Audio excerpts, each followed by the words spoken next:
ጸልዩልኝ። እኔ የኢትዮጵያ ሕዝብ አንድ የሚማጸነው አንድ ለኢትዮጵያ ሕዝብ መናገር የሚፈልገው ከእግዚአብሔር በታች እናንተ ጸሎት ሁላችን በአንድ ላይ የምንወደው በብዙ በጎ አድራጎት ስራውም የምናውቀው ቲክቶከሩ ማስተር አብነት በጠና ታሟል።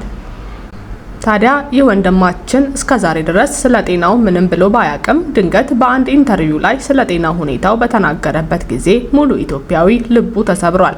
ሰላም፣ እንዴት ናችሁ? ውድ ቻናላችን ተመልካቾች፣ እንደ ሁልጊዜው ላይክ፣ ሼር፣ ሰብስክራይብ እያደረጋችሁ ቪዲዮውን እንድትጀምሩት በአክብሮት ጋብዘናል። ማስተር አብነትን የማያውቅ የለም። በተለይ ደግሞ በቲክቶክ ዓለም ብዙ አሉባልታዎች በበዙበት እሱ ግን ለመልካም ነገር ተጠቅሞ ሁላችን ልብ ውስጥ የገባ ምርጥ ወጣት ነው። ይህ ወጣት ታዲያ ሶሻል ሚዲያውን ለራሱ ገቢ ሳይሆን በተለይ ደግሞ ለእናቶች፣ ለአባቶች፣ ለአቅመ ደካማያና ለህፃናት ሁሉ የደረሰ ነው። በሱ በኩል ያልታከመ ህይወቱ ያልተቀየረ የለም። በአጋጣሚ እንኳ ያየውን ሰው ሚሰጠው ባጣ የለበሰውንና ያደረገውን ጫማ ሁሉ አውልቆ የሚሰጥ ምርጥ ወጣት ነው። ያለው ልብ በእውነት የሚያስቀና ነው። ብዙዎቹ እሱን እያዩ በርከት ያሉ የበጎ አድራጎት ስራዎችን የጀመሩ አሉ።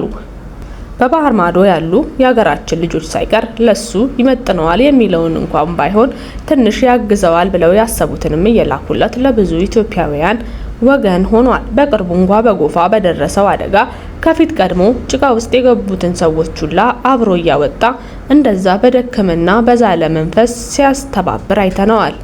ሁሌ ከፊት ቀድሞ ሁላችሁም ተነሱ በርቱ የሚል ብርቱ ወጣት በዚህ እድሜው ምን ያክል ህይወት ቢያስተምረው ነው እስከሚባል ድረስ ያለውን ነገር ምንም ሳይሰስት አጠገቡ ላሉ ሰዎች የሚሰጥ ነው።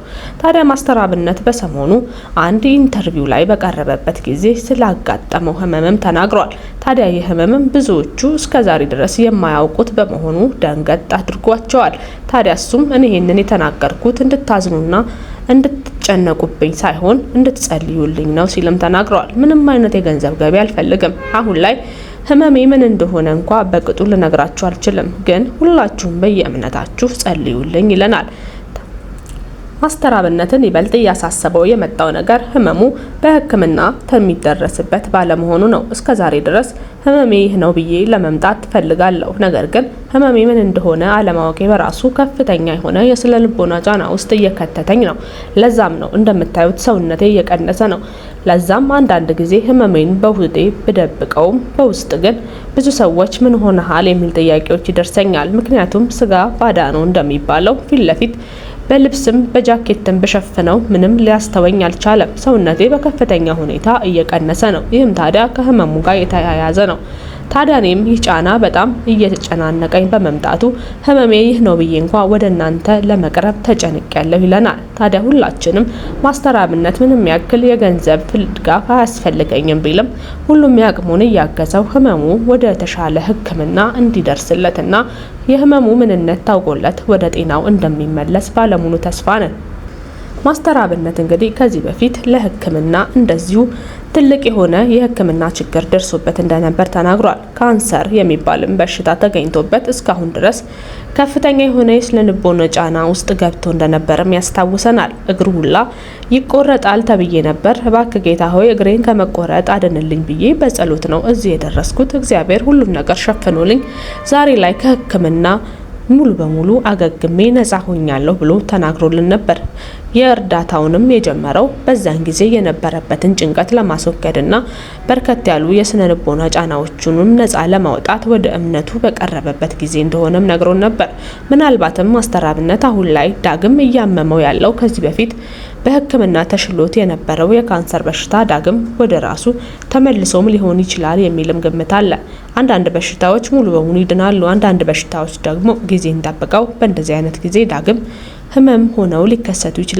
ይህን እንደመከላከል ታዲያ ሁሉ ጊዜ ቋሚ የሆነ የዕለት ምርመራችንን ማቋረጥ የለብንም የሚሉ አንዳንድ የሕክምና ባለሙያዎችም አሉ። ማስተር አብነት ታዲያ ስራውም ሙሉ በሙሉ ከእርዳታ ጋር የተያያዘ እንደመሆኑ እናቶችን ባየቁጥር ያዝናል። ብዙ አቅመ ደካሞችንም ደግፏል። በርካታ ቁጥር ያላቸው ወጣቶችን ህጻናትንም ውጭ ድረስ ልኮ ብር በማሰባሰብ አሳክሟል። የሚያሳዝነው ግን ይህን ሁሉ ማሰባሰቢያ እንኳን ሲሰራ መቀመጥ ከብዶት ተኝቶ ሁሉ ላይቭ ላይ ብሮችን ሲያሰባስብ ይታይ ነበር። ይሄ ሆኖ ታዲያ ቁጭ ማለት እንኳን እስኪያቅተው ድረስ ህመሙ በጣም አቅም እያሳጣው እንደሆነም ተናግሯል። ይህ ህመም የጀመረው ታዲያ ከዚህ በፊት ጉፋ ላይ በደረሰው የተፈጥሮ አደጋ ላይ ብር እያሰባሰበም ሆነ ለእርዳታ እዛው ድረስ በሄደበት ጊዜ እንደጀመረውና ከፍተኛ የስነ ልቦና ጫና ውስጥም እንደከተተው ይናገራል። አንዳንድ በሽታዎች ታዲያ ምናልባትም በስትረስና በጭንቀት ውስጥ ሆኖ የመጣ ሊሆን እንደሚችልም ይነገራል። መልካም ሰው ነው። ብዙ ኢትዮጵያውያን ይወዱታል። ህጻናትም አረጋውያን ሁሉም በአንድነት የሚጸልዩለት ምርጥ ወጣት ነው። ከራሱ አጉሎ ለሰዎች የሚሰጥ ነው። ሙሉ በሙሉ ህይወቱን ትቶ የሰዎችን ህይወት ለማቃናት ጎንበስ ቀና የሚል ምርጥ ኢትዮጵያዊ ነው። ታዲያ ለዚህ ወንድማችን ሁላችንም በየእምነታችን እየጸለይንለት ህመሙም ተገኝቶለት ለሕክምና የተሻለውን ነገር እንዲገጥሙ እንመኝለታለን። ህይወት በብዙ መንገድ ይፈትናቸዋል። ምናልባትም ማስተራብነት በጤናው ብዙ ችግሮችንና ፈተናዎችን እያሳለፈ ሊሆን ይችላል። አሁን ላይ ግን እሱ ተስፋ የቆረጠ ይመስላል። ስለዚህም ሁሉም ኢትዮጵያዊ ብርታት እንዲሆነው እንመኛለን። ምንም እንኳ እናንተን ማስጨነቅ አልፈልግም፣ እንድትጨነቁልኝ ሳይሆን እንድትጸልዩልኝ ነው መታመሜን የነገርኳችሁ ብሎ ህመሙን እስከዛሬ መደበቁን ቢነግረንም ሁሉም ኢትዮጵያዊ ግን አነሰ በዛ ሳይል የአቅሙን እያገዘ አቅም የሌለው ደግሞ ትልቁና ዋነኛው ነገር ማስተራብነትን በግልጽ የተናገረው በጸሎት እንዲያግዙት አደራ ብንላለን። ማስተራብነት የቤተሰብም ኃላፊ ነው። 3 ልጆች አሉት። 1 ሴት ልጅና በቅርቡም የ2 መንታ ልጆች አባት መሆኑ የሚታወቅ ነው። ታዲያ ይህ ወጣት እስካሁን ድረስ ብዙ ህይወቱን ለሰዎችና ለተቸገሩ ሰዎች እንዲሁም እርዳታ ያስፈልጋቸዋል ለሕክምናም ልድረስላቸው ብሎ ላሰበው ለሁሉም ሲያደርግ በመቆየቱ ቤተሰቡንም አለሁ ሊባል ይገባል። ሙሉ ኢትዮጵያዊ ታዲያ ይህንን ወጣት ለቤተሰቡ ዋነኛ መሰረት የሆነውን ስራውን በዚህ አቅም ላይ ሆኖ መስራት ባለመቻሉ የተቻላቸውን አድርገው ለቤተሰቡን ብርታት መሆን ይገባቸዋል። ምናልባትም ጥሩ ሕክምና ካገኘ ወደ ተሻለ የጤና ቦታ ሊመለስ ስለሚችል ሁሉም ባለው አቅም ከውጭ ሀገርም ቢሆን ወጣ ብሎ እንዲታከም መደረግ አለበት።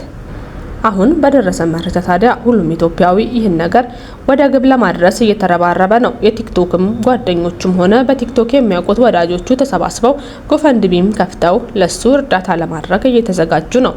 ትልልቅ ፎሎወርና ጊፍተር ያላቸው ቲክቶከሮችም እየተሰባሰቡና እየተነጋገሩበት እንደሆነም ሰምተናል። በተለይ ደግሞ ከባህር ማዶ የሚገኙ ዳያስፖራዎችን ማሰባስበው ጎፈንድሚው ላይ በርከት ያሉ ገንዘቦች እንዲገቡለትና ለተሻለ ሕክምና የተሻለ ቦታ ሄዶ ጤናውን እንዲከታተል ካሁኑ እየታሰበለት ነው። ታዲያ ይህ ነገር ወደ መሬት ወርዶ እሱም ጤናውን እንደሚመለስ ባለሙሉ ተስፋ ነን። እንኳን እንዲህ አይነት ወጣት ተገኝቶ ሙሉ ስራውን ለተቸገረ ሰዎች ያደረገ ምንም አይነት ክፉ ነገር የማይገኝ ስራና ስራውን ብቻ የሚሰራ ለቤተሰቦቹም ሆነ ለኢትዮጵያ ሕዝብ ሙሉ ቤተሰብና አባት ለሆነ ሰው ይህ ነገር ሲያንሰው ነው። ታዲያ ሁላችሁም ሊሰበሰብ በታቀደው በጎፈንድሚም ሆነ በላይቭ ስትሪም ላይ በርከት ያሉ ኮይኖች እንዳቅማችሁ ጊፍት እንደምትሰጡ እናስባለን። ማስተራብነትም ወደ ጤና ተመልሰህ እንደዚህ የሚወድህን ህዝብ ዳግም እጅህን ለመዘርጋትና ለመርዳት የእናቶችን ምርቃትን በደንብ ለመቀበል ያበቃ ዘንድ ምኞታችን ነው። ሁላችሁም ተመልካቾቻችን ታዲያ መልካም ምኞታችሁን ገለጹለት። አሁን ከያዘው በሽታም ተሽሎት የተሻለ ሕክምና አግኝቶ ወደ ቤተሰቦቹ እንደሚመለስ ባለሙሉ ተስፋ ነን። ሰላም ቆዩ።